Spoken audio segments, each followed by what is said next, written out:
Bon, alors je reçois Maud, Marion, que tout le monde connaît ça, elle est hilar, puisqu'on est presque au lupanar. Et donc, il faut qu'on se dépêche de finir, parce qu'après, ce sera indécent. Non, c'est une blague. C'est une blague. Oui, attention. Une blague.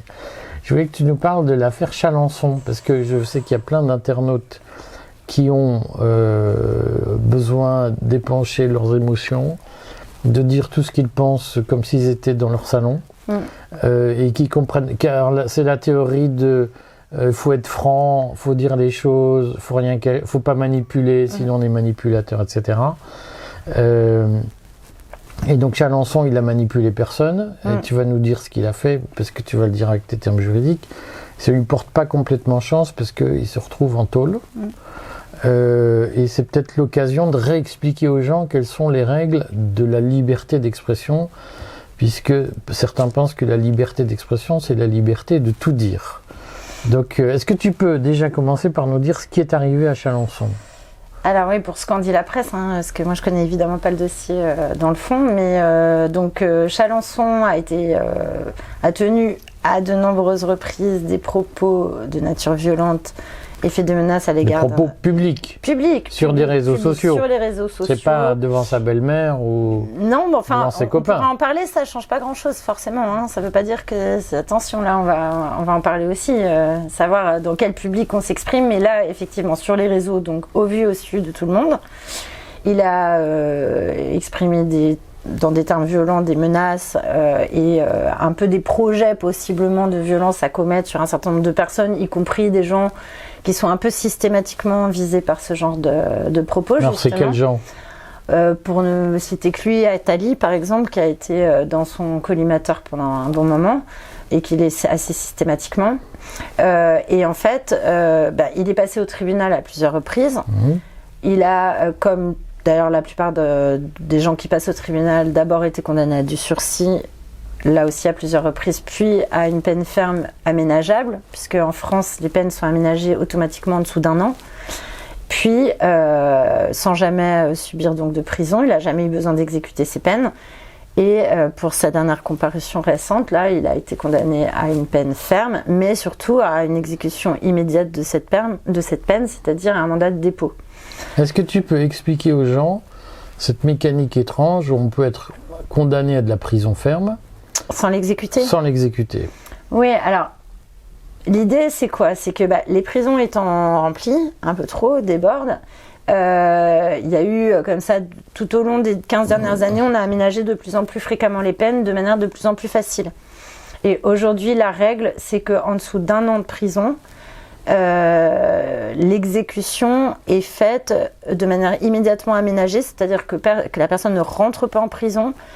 Immédiatement à l'audience, on vous donne une convocation devant le juge de l'application des peines, qui est le juge qui garantit l'exécution des peines et qui en détermine les modalités. Et à ce moment-là, on exécute la plupart du temps sous bracelet électronique, sachant quand même aussi qu'il y a un décalage. À chaque fois, on a compris, la justice comme l'administration, c'est à chaque fois décalé, on est convoqué, puis on aura le bracelet dans 3 mois, dans 6 mois, etc. Donc en fait, concrètement, aujourd'hui, vont en prison d'abord les gens qui sont condamnés en comparution immédiate et qui ont eu un mandat de dépôt à l'audience, même si c'est toute petite peine, ça existe encore. C'est quoi une toute petite peine ? Ça peut être 2 mois, 1 mois. On peut aller en prison pour 1 mois sur un problème de permis de conduire, par exemple, sur un mandat de dépôt à Paris. Si vous êtes pris vous passez en comparution immédiate, c'est-à-dire vous êtes arrêté, on constate que vous roulez sans permis, vous passez devant le tribunal correctionnel le lendemain ou le surlendemain, il y a un délai bref pour comparaître. Vous êtes condamné à 1 an, le juge peut décider que vous l'exécutez tout de suite. Ça arrive quand même fréquemment. Je sais qu'à Paris, tout ce qui est vol de portable, les vols dans le métro, tous les problèmes de permis, ça peut aller assez vite. On peut se retrouver en mandat de dépôt, même pour vraiment 1 mois, vraiment. Y compris quand on a un travail, etc. C'est pas réservé aux Roumains et aux gens qui n'ont pas de domicile fixe. Ça arrive. Bon, lui, il est un peu sur ce schéma, sur cette dernière peine, c'est-à-dire qu'il est passé en comparution immédiate, justement. Il n'y a pas eu de délai, d'enquête, etc. Et il y a eu constatation du fait qu'il avait communiqué à nouveau avec des menaces de violence très fortes. Il a été tout de suite arrêté, il a été placé en garde à vue, il a fait ses 48 heures de garde à vue, il est passé devant le tribunal dans la foulée et le tribunal a estimé que cette fois-ci il fallait un mandat de dépôt.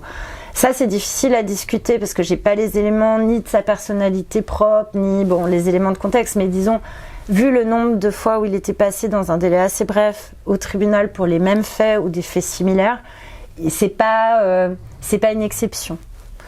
Hein, on pourrait dire un type qui se fait arrêter justement pour conduite sans permis, prenons un truc neutre, qui aurait été arrêté 3-4 fois d'affilée comme ça, la 4e fois il aurait aussi eu un mandat de dépôt. C'est pas Chalençon et un traitement exceptionnel. Ça peut être considéré comme sévère, mais les faits... Ça l'est. Ça l'est. Mais les faits sont considérés comme graves par les tribunaux de nos jours. C'est pas non plus des faits anodins. Je porte pas de jugement personnel là-dessus, parce que la difficulté et on peut en parler justement. Il y a deux appréciations qu'il faut qu'on ait. Il faut réfléchir à 2 choses. La première, c'est est-ce qu'on doit dire tout ce qui nous passe par la tête ? La question se pose, y compris dans l'intimité. C'est-à-dire y compris à un déjeuner avec une famille, enfin des Parce que amis. Ça, je déjeune avec ma belle-mère dimanche, je dis il faut tuer Macron. Est-ce que ça peut donner lieu à une condamnation de prison ? Bien sûr. Alors, pas de prison ferme, attention. Mais je veux dire, ça peut donner lieu en tout cas à une enquête. Ça dépend de la personnalité de celui qui émet cette menace ou cette intention. C'est pas parce qu'on est en petit comité qu'on a le droit de dire...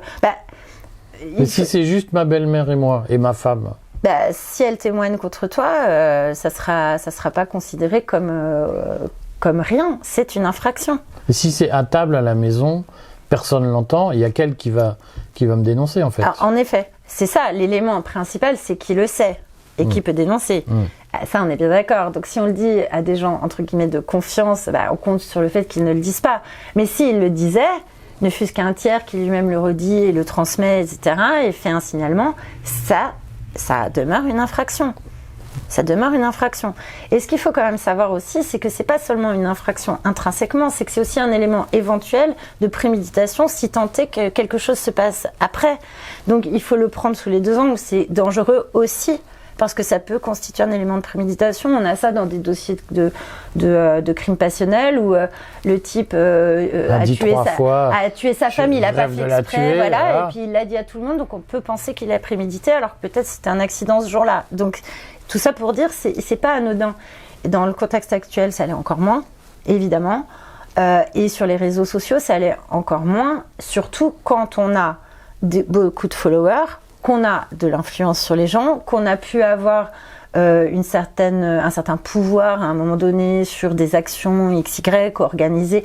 Si on a la capacité d'être suivi par des milliers de personnes, évidemment, c'est considéré comme d'autant plus grave qu'on a ce rayonnement et cette capacité peut-être à lever les foules et à les inciter à faire des choses mauvaises. Parce que là, c'est des incitations fortes. Et qui de toute façon, en tant que telles, constituent des infractions.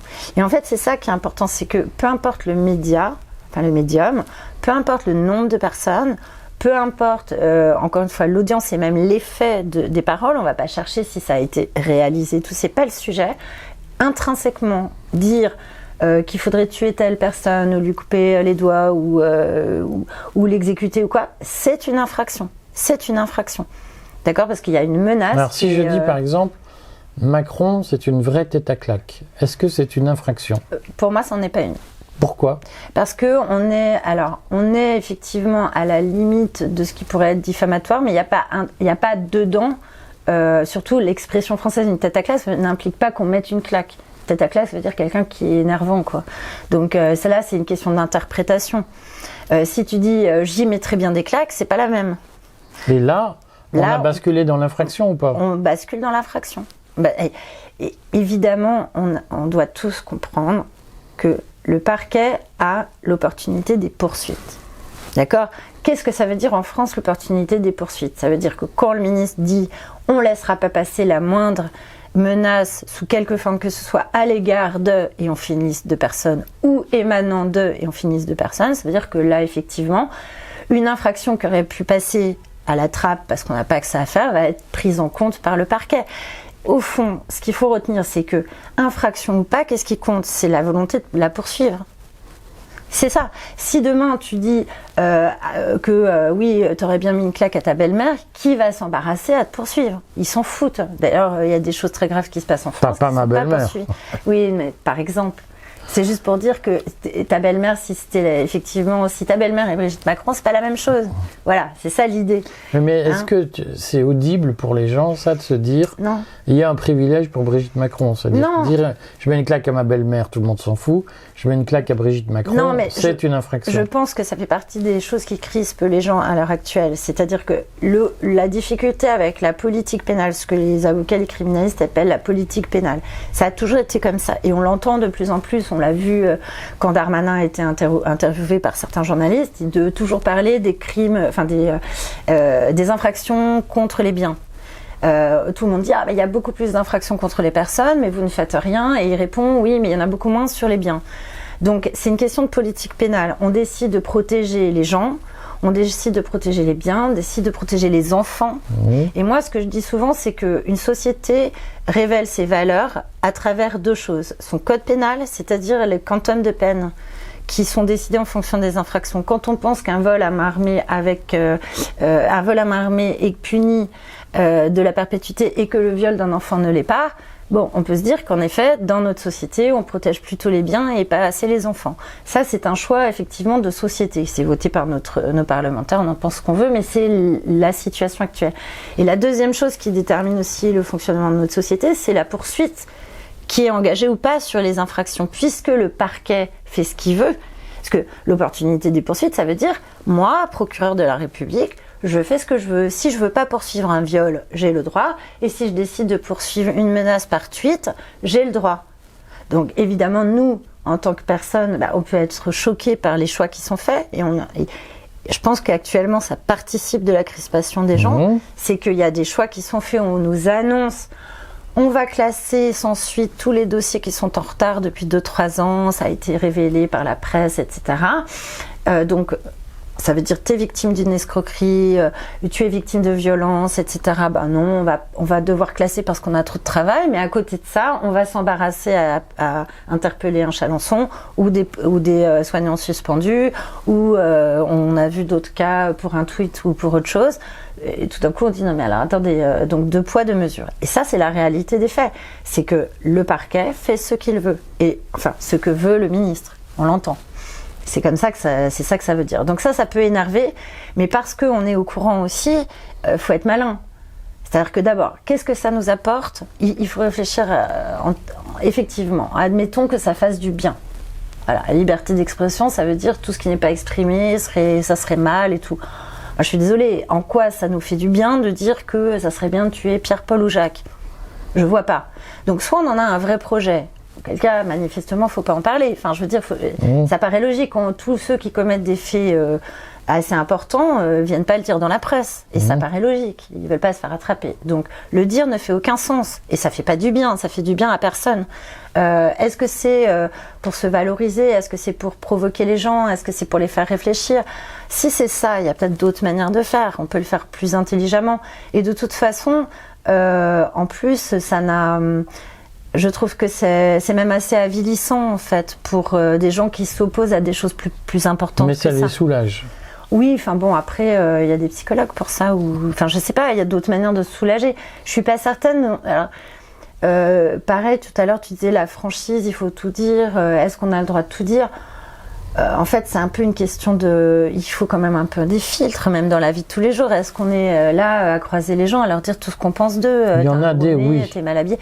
Oui, mais enfin bon, ça nous a... Enfin, là aussi, je m'interroge juste sur en quoi ça sert la cause, si tant est qu'on ait une cause, en tout cas nos valeurs. C'est ça la question.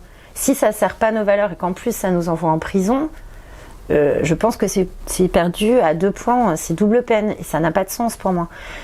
D'autant plus que croire que parce qu'on pourrait éliminer ou maltraiter l'une ou l'autre de ces personnes, ça va modifier le cours de l'histoire et éventuellement le fonctionnement du système, c'est naïf aussi. Mais naïf. Alors, pour que ce soit bien clair, parce que les gens, ils ont besoin de choses carrées. Concrètes. Si j'écris un tweet disant « j'ai envie de mettre des claques à Macron », comme j'en lis parfois, est-ce que c'est autorisé d'écrire ça ? Pour moi, c'est pas une infraction, mais ça pourrait être mal interprété. Ça exclura pas une garde à vue, mais ça demanderait un peu de travail à l'avocat. J'ai bien envie de lui mettre une claque. Il vaudrait mieux écrire « j'ai bien envie de l'emmerder ». Apparemment, ça passe. Enfin, on verra parce que c'est en cours d'instruction. Peut-être que ça passe pas. Mais n'empêche, non. Moi, je pense que tout ce qui relève de la violence physique doit être évité absolument. Mais ça, pour moi, c'est un principe. On peut le penser, ça regarde que son intégrité, mais moi je le dirais même pas à mon meilleur ami. Je pense qu'il faut éviter ce genre de discours. Ce qui, honnêtement, n'avance à rien. Même si on lui mettait cette claque, en quoi on serait avancé Donc, toi, ce que tu dis, c'est si on a vraiment l'intention de mettre une claque à Macron, faut surtout pas le dire. Bah, c'est ce que je pense. Ouais, bien sûr. Bah, t'as vu beaucoup. Mais non, c'est pas la question d'être moral. C'est que de deux choses, une fois, on est déterminé à faire quelque chose.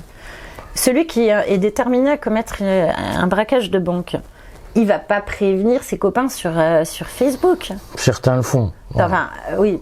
Mais les gens sérieux ne le font pas. Je veux dire, si on a vraiment l'intention de le faire, on va pas le raconter. Donc, si on le raconte, c'est qu'on n'en a pas vraiment l'intention. Donc, il faut chercher le pourquoi s'afficher sur des propos violents qui n'avancent à rien. Moi, j'en vois pas l'intérêt. Alors, ça peut être on a tous des coups de nerfs. J'entends. Mais on prend un cahier, on l'écrit, et puis on réfléchit 2 heures après, on se pose la question, est-ce que j'ai toujours envie de le dire ? Parce que je pense que c'est ça aussi, c'est un peu... je pense que nos cerveaux sont quand même un peu maltraités par cette technologie qui nous facilite. Je lisais un article qui n'a rien à voir, mais qui me fait rigoler parce que ça rejoint. C'est les couples maintenant se séparent beaucoup plus vite à cause des textos. Et on peut le comprendre. On est incité à l'immédiateté. Et en fait, ça nous empêche de réfléchir. C'est tellement facile, tac, tac, tac, j'envoie. Et puis, si on n'avait pas le texto, on passerait la journée à réfléchir à ce truc. Et le soir, on rentre et on se dit, ah bon, finalement, 4 heures plus tard, c'est passé. Et je pense qu'il faut se donner ce sas, en fait. Mais je veux pas censurer les gens. Si les gens ont envie de le dire, ils le diront. Mais qu'ils prennent ce temps de réflexion et se poser la question, le bénéfice-risque, on est toujours sur ça. Je prends un risque. Est-ce que ça en vaut la peine, tout ça pour dire que j'ai envie de mettre une claque à Macron, honnêtement? Je pense qu'il faut se protéger. Donc moi, de toute façon, ma ligne de conduite, elle est simple. Les propos violents n'avancent à rien. D'accord ? Les intentions violentes non plus, mais les intentions violentes, on peut en avoir tous. Voilà, c'est un droit, c'est une intégrité, on peut être en colère, etc. Maintenant, qu'on fasse quelque chose de cette colère, souvent on dit que la colère est une énergie de changement qui se heurte à un mur. Bon, bah mettons en forme le changement qu'on attend, plutôt que de laisser sortir cette colère sur un tweet complètement débile ou je ne sais quel réseau social pour dire du mal ou la volonté de voir tel ou tel qui soit mort. Enfin, ça nous avance strictement à rien. Je vois pas l'intérêt, sinon d'aller en prison. Que de mauvais traitements infligés à la colère, qui est la vertu des gens honnêtes. Oui, mais la colère, encore une fois, moi la colère, je l'entends. C'est pas la colère qui dérange, c'est la façon dont elle va s'exprimer. Mais comme la colère est vraiment... on se heurte à une situation qu'on veut voir changer. Moi, je trouve ça extrêmement sain. Et cette colère, si elle est bien dirigée vers justement la construction de quelque chose d'autre, d'alternatif, ou effectivement quelque chose de parfaitement légal, dans lequel on s'inscrit de manière très déterminée, là oui, j'entends. Et on en voit combien des avocats en colère qui vont plaider magnifiquement les dossiers en s'insurgeant et qui obtiennent des très bons résultats. La colère, c'est très bien, mais pas sous cette forme en fait, c'est la forme. Et en plus, il faut peut-être aussi se méfier de la volonté ou de l'incapacité qu'on peut avoir à un moment donné de se mesurer au système en se disant oui, de toute façon, de deux choses l'une, ça me donnera l'occasion de dire ce que j'ai à dire à une tribune, peut-être que c'est bien, un tribunal c'est une tribune, peut-être, ça peut être intéressant, mais après la volonté aussi de se victimiser ou de se rendre martyr du système en allant chercher comme ça la claque du système, c'est-à-dire la punition pour dire après oui mais regardez c'est pas juste, moi j'ai violé personne et je suis en prison, etc.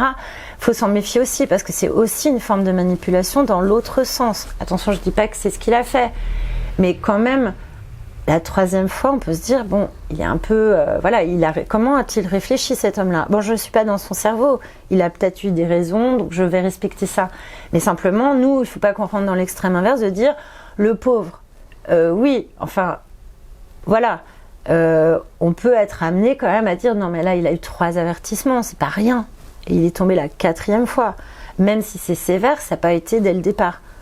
Et ce qu'on peut regretter, c'est qu'effectivement, un type qui va taper sa femme pendant des années, va jamais aller en prison. Ça oui, on peut regretter d'aller en prison pour des mots, tandis que des gens n'y vont pas pour des faits, des gestes. Ça oui, je suis d'accord. Mais après, ne pas non plus rentrer dans l'extrême inverse. Donc trouver ce milieu-là et surtout pas reproduire ce genre de comportement qui manifestement nous sert pas, nous dessert même. Bon, Ouais. merci Maude. Bah de rien. Tu nous referas un cours de droit prochainement, parce que c'est très utile. Merci. À bientôt. À bientôt.